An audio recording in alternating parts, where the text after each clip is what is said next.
Hey everyone, welcome back to the channel. So recently I started seeing a bunch of ads online claiming there's this magical pink salt recipe that can make you lose a ton of weight without diet, without exercise, and with just 4 ingredients you probably already have in your kitchen. Sounds too good to be true, right? One ad in particular caught my attention. The woman in it claims she went from 179 pounds to 126 in just 2 weeks using this so-called pink salt recipe. She says it's natural, takes less than a minute to make, has zero side effects, and can burn 3.3 pounds of fat in just 24 hours. The ad even claims it's better than expensive medications like the Burnjaro pen and says it was featured on major shows like the Today Show. On top of that, they throw around big names like Harvard and Oxford as if those universities confirmed it.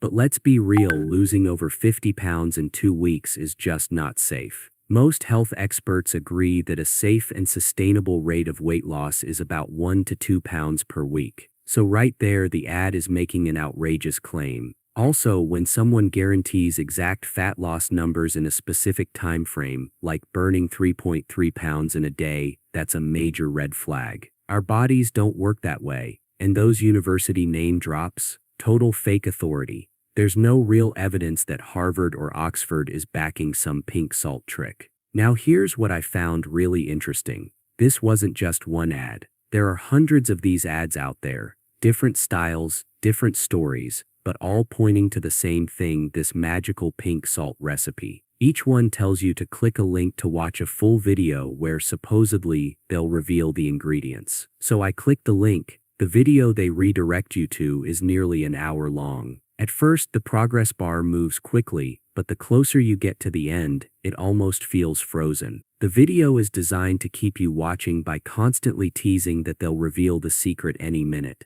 They go on and on about scientists, hidden secrets, and why the big companies don't want you to know about this. But spoiler alert, by the end of the video, they never actually tell you the recipe. Instead, they try to sell you a supplement. In my case, it was called Exishred. In another ad, it was something called Burnjaro. The supplement names might change depending on the ad you see, but the trick is the same: hype up a fake recipe, then try to get you to buy a product. And honestly, even the supplement makes huge promises that sound completely unrealistic. So if you see one of these pink salt recipe ads, don't fall for it. They're just shady marketing schemes designed to hook you with fake promises and funnel you toward buying overpriced, probably ineffective supplements. I looked all over the internet for any real evidence or details about this recipe and found nothing trustworthy. No actual ingredients, no credible studies, just hype. Always be cautious with ads like these, and if you're trying to lose weight, consult a doctor or a licensed professional. Don't trust an internet ad with your health. Stay smart, stay safe, and I'll see you in the next video.